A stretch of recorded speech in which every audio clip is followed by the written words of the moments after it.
Bienvenue au magazine hebdomadaire de la MINUSCA. Voici les titres.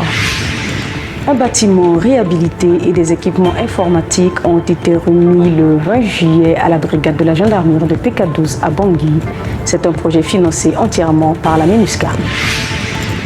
Les femmes et des hommes détenus dans les centres de Ngaragua, du Kandoro et de Bingo ont célébré le mardi 18 juillet 2023 la journée internationale Nelson Mandela 2023. À l'occasion, plusieurs activités ont été organisées par l'administration pénitentiaire centrafricaine avec le soutien de la MINUSCA.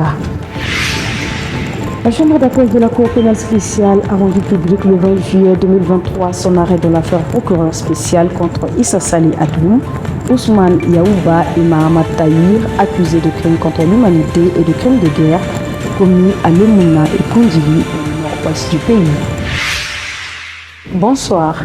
Les autorités centrafricaines ont réceptionné le mercredi 20 juillet 2023 à Bangui le projet de réhabilitation des geôles, latrines ainsi que du matériel informatique à la brigade de la gendarmerie de PK12. Ce projet, financé par la composante police de la MINUSCA, s'inscrit dans le cadre de l'appui aux forces de sécurité intérieure, de la restauration de l'autorité de l'État et de la promotion des conditions de détention humaine. Nos reporters étaient présents. Le 19 juillet 2023 a vu la remise officielle aux responsables de la brigade territoriale de PK12 des geôles et des sanitaires réhabilités par la composante police de la MINUSCA. L'objectif de ce projet, qui comprend aussi du matériel informatique, est de faciliter le travail des forces de sécurité intérieure FSI de la brigade territoriale de cette localité et ainsi contribuer à la restauration de l'autorité de l'État et à la protection des civils dans la commune de Bégoua. C'est avec beaucoup de plaisir que nous recevons justement aujourd'hui ce partenaire privilégié qu'est la MINUSCA, qui a accepté dans son programme d'application rapide la réhabilitation des geôles et des latrines de la gendarmerie territoriale de Bégoua. À l'occasion de la remise de ce projet, la MINUSCA a réaffirmé son engagement de continuer à appuyer le gouvernement centrafricain dans le cadre de la restauration de l'autorité de l'État, de la sécurisation des populations et de leur bien-être. La commune de Bégoua a été vraiment frappée de plein fouet par la crise de 2013.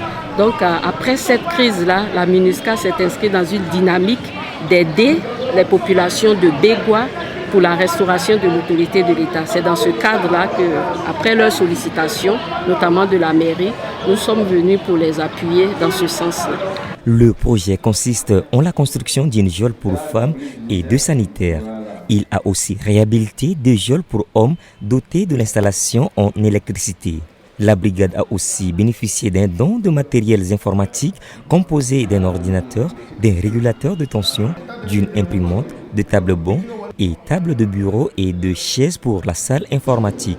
Ce projet a été financé sur le fonds programmatique de la MINUSCA pour un montant total de 11 905 000 francs CFA. Promouvoir les mesures d'humanisation des prisonniers et de la cohésion entre les détenus, c'est autour de cet objectif que l'administration pénitentiaire centrafricaine, avec l'appui de la MINUSCA, ont célébré la journée internationale Nelson Mandela avec les détenus le 18 juillet à Bangui. Entre autres activités de cette journée, la sensibilisation du personnel pénitentiaire sur les règles Nelson Mandela. Suivons. Ils étaient une trentaine de membres du personnel pénitentiaire et plus de 100 détenus de la maison centrale de Ngaragua à être sensibilisés le 18 juillet 2023 sur les règles Nelson Mandela. Organisée par l'administration de la maison centrale de Ngaragua en collaboration avec l'unité pénitentiaire de la MINUSCA, cette activité s'inscrit dans le cadre de la commémoration de la journée internationale de Nelson Mandela célébrée le 18 juillet de chaque année. La sensibilisation va permettre au personnel de bien comprendre ce qu'ils doivent faire au sein de la prison, de bien comprendre leur rôle et ce qui va favoriser le bon traitement des détenus et surtout leur réinsertion sociale pour répondre donc à l'objectif que s'est fixé l'administration pénitentiaire en République centrafricaine. Comme le rappellent les organisateurs, les détenus sont des êtres humains qui jouissent de tous leurs droits, excepté la liberté d'aller et venir. Ainsi, ils doivent être traités avec respect et considération. Les personnels pénitentiaires de Ngaragba sont également sensibilisés sur les droits spécifiques des enfants, entre autres, élever des réclamations, bénéficier de l'assistance de leur famille, être maintenus dans les quartiers spéciaux conçus pour les mineurs et ils ont le droit à l'éducation et aux loisirs. C'est d'abord ces rencontres périodiques avec les détenus, avec le personnel pénitentiaire et nous faisons également le plaidoyer auprès des instances judiciaires, auprès des juges d'instruction, auprès du directeur général de l'administration pénitentiaire. Au mois de décembre, au mois de novembre, le chef de l'État avait pris des mesures de grâce présidentielle. C'est suite à ces plaidoyers auprès des instances judiciaires. Rigobert Kamao, Bossani, surveillant pénitentiaire, chef de poste de la maison centrale de Ngaragba, se réjouit de cet échange-débat qui lui a permis d'accroître sa connaissance sur le droit des détenus. Souvent dans notre fonction, il y a quelques erreurs que nous commettons parce que nous ne savons pas ce que c'est que le droit des détenus.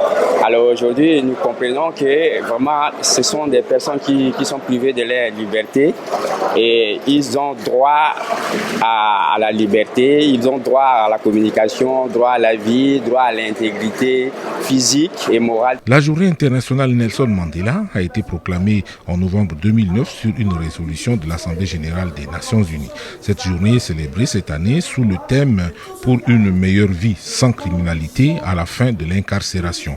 Rôle du personnel pénitentiaire dans la préparation des détenus à la réinsertion sociale. Rappelons qu'en plus des exposés débats, les activités socio-éducatives et culturelles ainsi que l'exposition-vente des produits issus des activités de réinsertion sociale sont organisées par l'unité pénitentiaire de la MINUSCA à Bangui qu'à l'intérieur du pays. La lutte contre l'impunité en République centrafricaine est une condition indispensable à la consolidation de la paix et à la réconciliation nationale.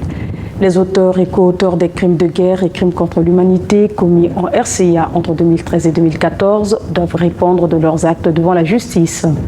Le jeudi 20 juillet 2023, la Chambre d'appel de la Cour pénale spéciale a prononcé son premier verdict dans l'affaire procureur spécial contre Issa Saleh Adoum, Mahamad Tahir et Yaouba Ousmane, 3 membres du groupe armé 3R, respectivement condamnés à 30 et 20 ans d'emprisonnement. Un pas de plus vers la lutte contre l'impunité. Reportage.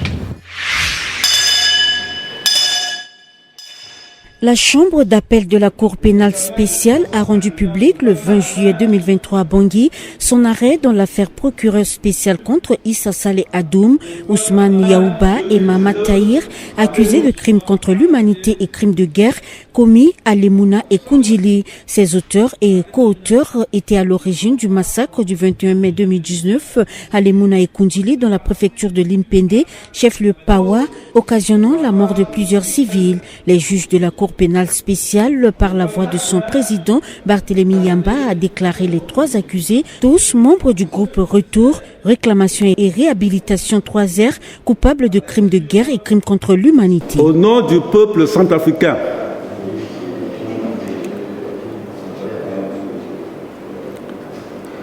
après en avoir délibéré, conformément à la loi, statuant publiquement et contradictoirement, condamne pour les crimes pour lesquels ils sont déclarés coupables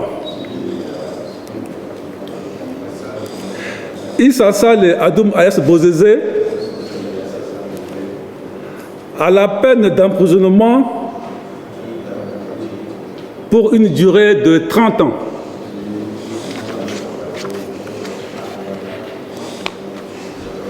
Ousmane Yaouba à la peine d'emprisonnement pour une durée de 20 ans.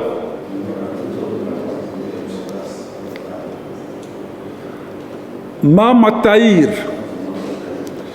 à la peine d'emprisonnement pour une durée de 20 ans. L'audience est levée. Le procureur spécial près la Cour pénale spéciale, Alain Tolmont, se réjouit du rendu de l'arrêt de la Chambre d'appel de la Cour pénale spéciale. Le signal est lancé contre les bourreaux qui doivent comprendre que la Cour pénale spéciale va les rattraper dans leur dernier retranchement pour tous ceux qui commettent des crimes contre l'humanité ou crimes de guerre en République centrafricaine. Et c'est aussi un sentiment de satisfaction pour les victimes de Limuna et Kundjili, de toute la population centrafricaine, que la Cour pénale spéciale, à travers la Chambre d'appel en dernier ressort, vient de prononcer un arrêt emblématique, historique en la matière. Pour le compte du gouvernement, Sandri Miyomute, directeur de cabinet du ministère de la Justice, de la promotion des droits humains et de la bonne gouvernance, se félicite du travail de la Cour pénale spéciale. Au jour d'aujourd'hui, on peut dire que la CPS a déjà atteint une vitesse. Vous voyez le temps qui s'est écoulé entre la première décision et celle-ci. On sent que la CPS s'est mise à l'œuvre réellement. Mais pour cela, il ne faut pas oublier l'appui nécessaire que les partenaires ont apporté. Et c'est l'occasion de les remercier. La MINUSCA, l'Union européenne, l'ambassade des États-Unis, certaines ONG internationales qui ont appuyé et qui appuient les activités de la CPS. Les juges de la Cour pénale spéciale ont aussi précisé que les années passées en prison par les accusés seront déduites de leur peine. Par ailleurs, la Cour a ordonné la confiscation de leurs biens déjà saisis. Le procès sur cette affaire de Limuna et Kundjili avait débuté le 19 avril 2022. Rappelons que la MINUSCA, à travers l'unité d'appui à la Cour pénale spéciale de la section des affaires judiciaires et pénitentiaires, fournit un soutien technique, substantiel, opérationnel, stratégique et logistique à la Cour pénale spéciale depuis sa création. La deuxième partie de cette édition sera marquée par une interview de Jean-Vincent Mbenda, directeur de communication de la Commission nationale de lutte contre la prolifération des armes légères et de petit calibre. Interview conduite par notre collègue Serge Mbilika, au cours de laquelle Jean-Vincent nous parlera de l'appui de la mission à la Comnat ALPC et du bilan de la campagne de sensibilisation de remise volontaire des armes et des munitions. Mais avant, nous marquons une très courte pause. À tout de suite.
Nous sommes de retour et sans plus tarder, suivons l'interview de Jean-Vincent Mbenda, directeur de communication de la Commission nationale de lutte contre la prolifération des armes légères et de petit calibre. Interview menée par Serge Mbilika.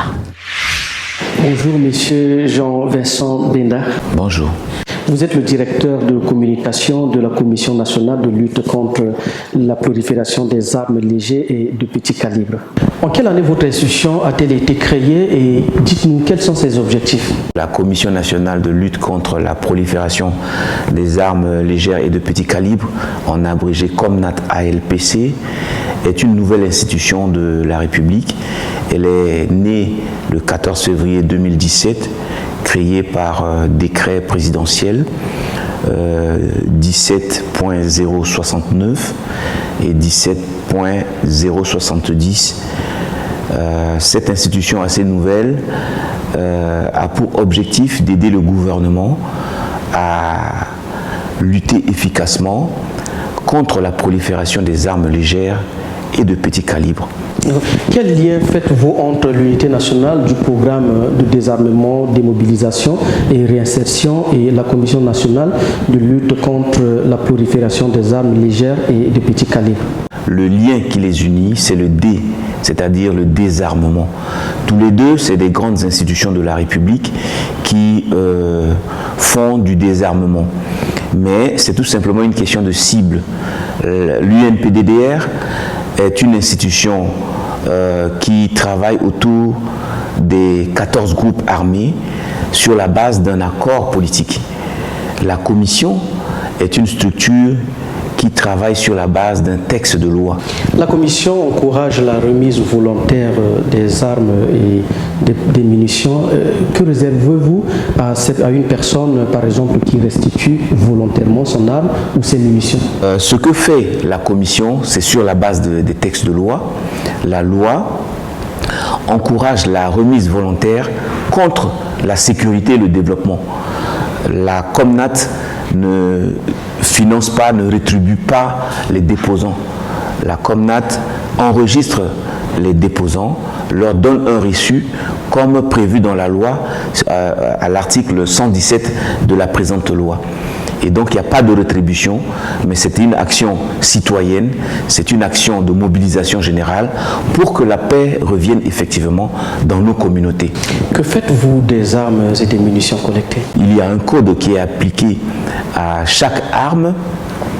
Et une fois que ces armes sont marquées, bien entendu, enregistrées dans la base de données, ce qui se passe après, c'est qu'il y a un tri qui s'opère pour pouvoir mettre de côté tout ce qui est armes obsolètes et voir encore ce qui peut encore être réutilisable.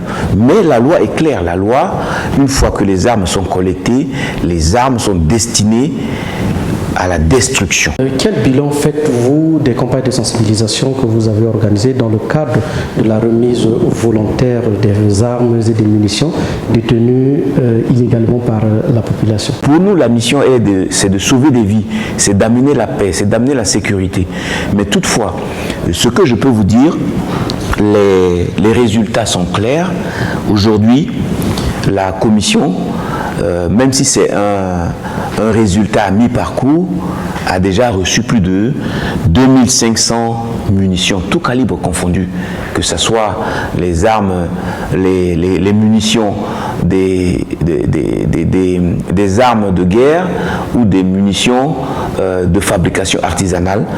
Ensuite, 11 roquettes ont été déjà collectées de type RPG 7, 4 grenades, 15 chargeurs de AK-47.